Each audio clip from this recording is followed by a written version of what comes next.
Page 29. The Dance of Anger. Separation and togetherness. Making a long-term relationship work is a difficult business because it requires the capacity to strike a balance between individualism, the I, and togetherness, the we. The tugs in both directions are very strong. On the one hand, we want to be separate, independent individuals, self-contained persons in our own right. On the other, we seek a sense of connectedness and intimacy with another person, as well as a sense of belongingness to a family or group. When a couple gets out of balance in either direction, there is a problem. What happens if there is not enough we in our relationship? The result may be a case of emotional divorce. Two people can end up isolated and alone in an empty shell marriage where they do not share personal feelings and experiences. When the separateness force is overriding, an I don't need you attitude may be expressed by one or both partners, a stance that is a far cry from a truly autonomous position. There may be little fighting in the relationship, but little closeness as well. What happens if there is not enough I in our relationship? Here, we sacrifice our clear and separate identity and our sense of responsibility for and control over our own life. When the togetherness force is overriding, a lot of energy goes into trying to be for the other person and trying to make the other person think or behave differently. Instead of taking responsibility for our own selves, we tend to feel responsible for the emotional well-being of the other person and hold the other person responsible for ours. When this reversal of individual responsibility is set in motion, each partner may become very emotionally reactive to what the other says and does. And there may be a lot of fighting and blaming, as in Barbara's case. Another outcome of excessive togetherness is a pseudo-harmonious we, where there is little overt conflict because a submissive spouse accepts the reality of the dominant spouse, or both may behave as if they share a common brain and bloodline. The urge to merge may be a universal, but when acted out in extreme forms, these fusion relationships place us in a terribly vulnerable position. If two people become one, a separation can feel like a psychological or physical death. We may have nothing, not even a self to fall back on, when an important relationship ends. We all need to have both an I and a we that nourish and give meaning to each other. There is no formula for the right amount of separateness and togetherness for all couples, or even for the same couple over time. Each member of a couple is constantly monitoring the balance of these two forces, automatically and unconsciously making moves to restore more separateness. When anxiety about fusion sets in, or more togetherness, when anxiety about unrelatedness sets in, the balance of these two forces is constantly in motion in every couple. One common solution or division of labor that couples unconsciously arrange is that the woman will express the wish for togetherness, the man the wish for separateness. We will be taking a closer look at this dance between the pursuing female and the distancing male in Chapter 3. If we are chronically angry or bitter, in a particular relationship, that may be a message to clarify and strengthen the I a bit more. We must re-examine our own selves with a view toward discovering what we think, feel, and want, and what we need to do differently in our lives. The more we carve out a clear and separate I, the more we can experience and enjoy both intimacy and aloneness. Our intimacy needs not be sameness or oneness or loss of self. Our aloneness and separateness need not be distance and isolation. Why is strengthening the I such a difficult task? There are many factors, but if we keep a narrow focus on the here and now, Barbara's situation illustrates how scary it can be to move to a higher level of clarity and assertiveness. Barbara could not give up her old ways and try out some new ones without experiencing an anxiety-arousing feeling of separateness and without making waves in her marriage. Since this is true in all relationships, let's take a closer look. Clarity and the fear of loss. If Barbara had a clearer I to begin with, she would not define her problem as, "My husband won't let me go to the workshop." Instead, she might say something like the following to herself. "My problem is this. If I cancel the workshop, I will feel bitter and resentful. If I go to the workshop, my husband will feel bitter and resentful. Which do I choose?" After some thought, she might decide that the workshop was not that important, or that the timing just wasn't right for her to make waves in the marriage.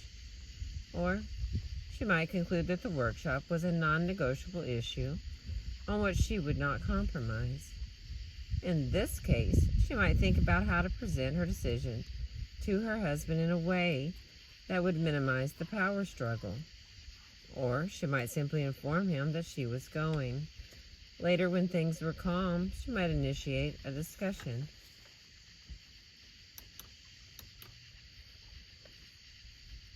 About decision-making in the marriage and explain that while she was interested in his opinions, she was ultimately in charge of making her own decisions. What stopped Barbara from achieving this kind of clarity? Why would any of us end up as chronic fighters and complainers rather than identify our problems and choices and clarify our position? No, women do not gain a secret masochistic gratification from being in the victimized, one-down position. Quite to the contrary, the woman who sits at the bottom of a seesaw marriage accumulates a great amount of rage, which is in direct proportion to the degree of her submission and sacrifice. The dilemma is that we may unconsciously be convinced that our important relationships can survive only if we continue to remain one down. To do better, to become clearer, to act stronger, to be more separate, to take action on our own behalf, may be unconsciously equated with a destructive act that will diminish and threaten our partner, who might then retaliate or leave. Sometimes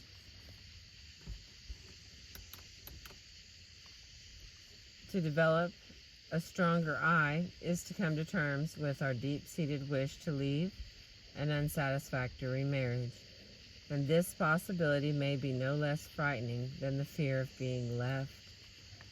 Perhaps Barbara is not ready to face the risk of putting her husband and herself to the test of whether change is possible. She may already be convinced that the relationship cannot tolerate much change. She may be caught between a rock and a hard place. Neither is she ready to say to herself, "I am am choosing to stay in this unhappy marriage with a man who is not going to change. Nor can she clarify a bottom line and say, if these things do not change, I will leave. Or perhaps Barbara is not yet ready to face anxiety or the funny depression that often hits us when we take a clearer and more separate stance in a meaningful relationship. Fighting and blaming is sometimes a way both to protest and to protect the status quo when we are not quite ready to make a move in one direction or another. Counter moves and change back reactions. Well, as our relationship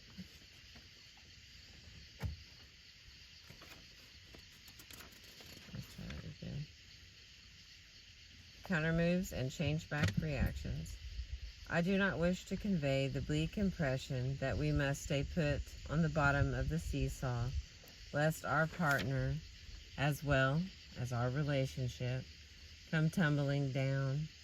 In some cases, this may happen as a consequence of our change and growth, but more frequently, and depending on how we proceed, the other person will grow along with us, and our emotional ties will ultimately be strengthened. We can learn to strengthen our own selves in a way that will maximize the chances that we will enhance rather than threaten our relationships. Making a change, however, never occurs easily and smoothly. We meet with a counter move or a change back reaction from the other person whenever we begin to give up the old ways of silence, vagueness, or ineffective fighting and begin to make clear statements about the needs, wants, beliefs, and priorities of the self. In fact, Murray Bowen, the originator of Bowen family systems theory, emphasizes the fact that in all families there is a powerful opposition to one member defining a more independent self. According to Bowen, the opposition invariably goes in successive steps. 1. You are wrong, with volumes of reasons to support this. Number 2, change back and we will accept you again. Number 3, if you don't change back, these are the consequences which are then listed. What are some common counter moves? We may be accused of coldness, disloyalty, selfishness, or disregard for others. How could you upset your mother by saying that to her? We may receive verbal or nonverbal threats that the other person will withdraw or terminate the relationship. We can't be close if you feel that way. How can we have a relationship if you really mean that? Counter moves take any number of forms. For example, a person may have an asthma attack or even a stroke. Counter moves are the other person's unconscious attempt to restore a relationship to its prior balance or equilibrium when anxiety about separateness and change gets too high. Other people do not make counter moves simply because they are dominating, controlling, or chauvinistic. They may or may not be these things, but that is almost beside the point. Counter moves are an expression of anxiety as well as of closeness and attachment. Our job is to keep clear about our own position in the face of a counter move, not to prevent it from happening or to tell the other person that he or she should not be reacting that way. Most of us want the impossible. We want to control not only our own decisions and choices, but also the other person's reactions to them. We not only want to make a change, we want the other person to like the change that we make. We want to move ahead to a higher level of assertiveness and clarity, and then receive praise and reinforcement from those very people who have chosen us for our old familiar ways. Counter moves aside, our own resistance to change is just as formidable a force. Barbara's position in her marriage, for example, may have roots in patterns that go back for many generations. Barbara's mother and other women, relatives who came before her, may have assumed a de-self position in marriage, or may have paired up with de-selfed husbands. There may not be a tradition in Barbara's family for marriages in which both partners can be clear and competent in making decisions about their own lives and negotiating differences. All of us are deeply affected by the patterns and traditions of past generations, even if, and especially if, we are not consciously aware of them. Like many women, Barbara may feel guilty if she strives to have for herself what her own mother could not. Deep in her unconscious mind, Barbara may view her attempt at self-assertion as an act of disloyalty, a betrayal not only of her husband, but also of generations of women in her family. If this is the case, she will unconsciously resist the changes that she seeks. To complicate matters further, unresolved issues from our past inevitably surface in our current relationships. If Barbara is stuck in a pattern of chronic marital fighting and blaming, that may be a sign that she has not negotiated her separateness and independence within her first family, and that she needs to do some work here. See Chapter 4. How well is Barbara able to take a firm position on important issues with members of her first family? Is she able to make clear and direct statements of her own thoughts and feelings? Is she able to be who she is and not what other family members want or expect her to be, and allow others to do the same? If Barbara is having difficulty staying in emotional contact with the living members of her first family and defining a clear and separate I within this context, she may have difficulty doing so in her marriage. As a therapist, I often help women to clarify and change their relationships with siblings, parents, and grandparents so that underground family conflicts and patterns will not be replayed, nor buried anger and anxieties pop up in another close relationship, making for a painful degree of reactivity to others. Where are we? Barbara's telephone call provided us with an excellent example of ineffective fighting that ensures non-change, because she did two things that we all do when we are stuck and spinning our wheels. First, she fought about a false issue. Second, she put her energy into trying to change the other person. Pseudo issues. Barbara and her husband probably put a great deal of energy into fighting about the value of my workshop, which is, like most things in life, a matter of personal opinion.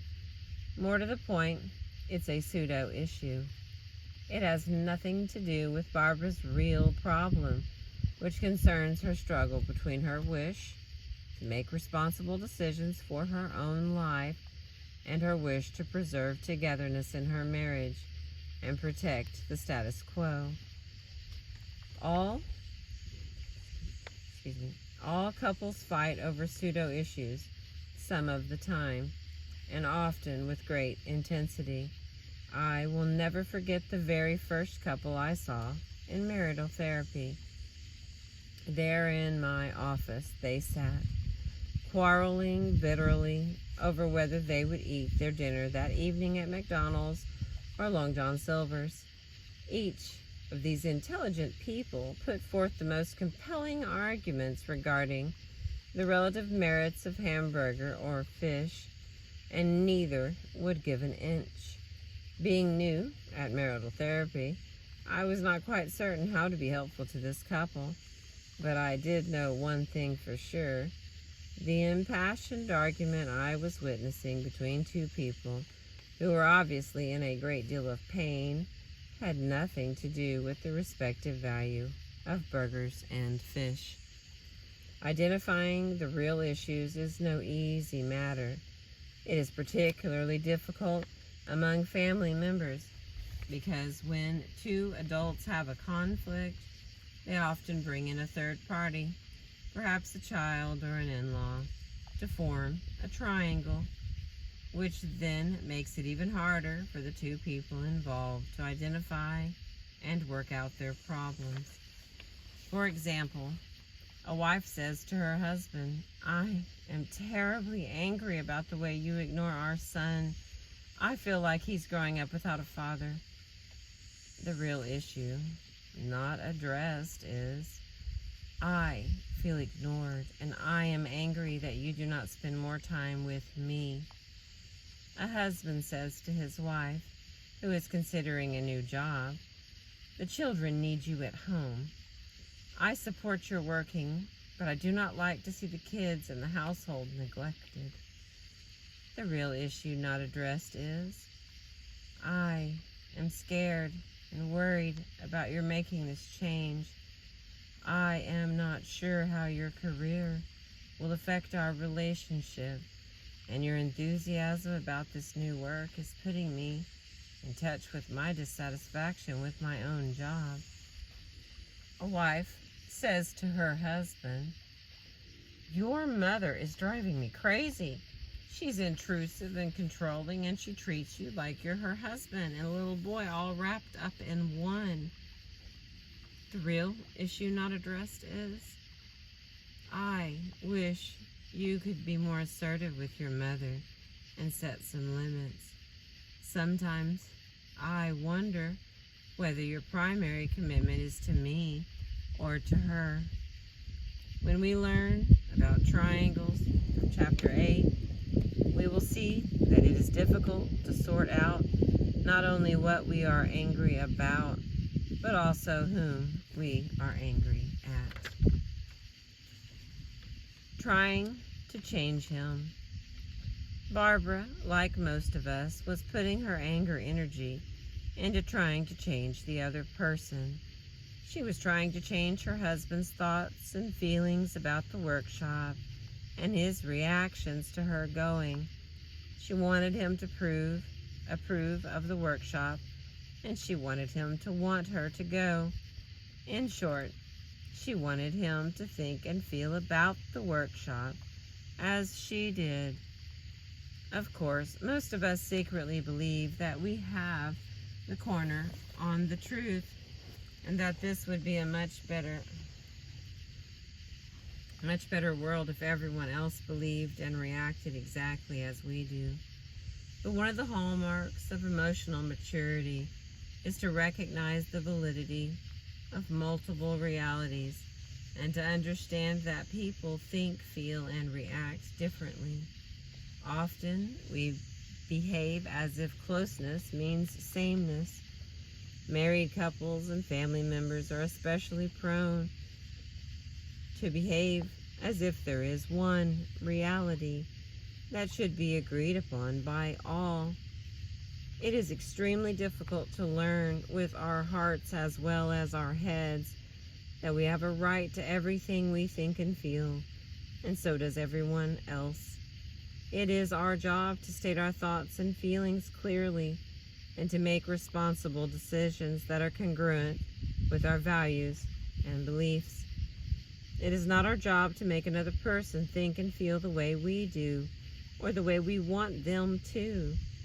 If we try, we can end up in a relationship in which a lot of personal pain and emotional intensity are being expended and nothing is changing. There is nothing wrong with wanting to change someone else. The problem is that it usually doesn't work.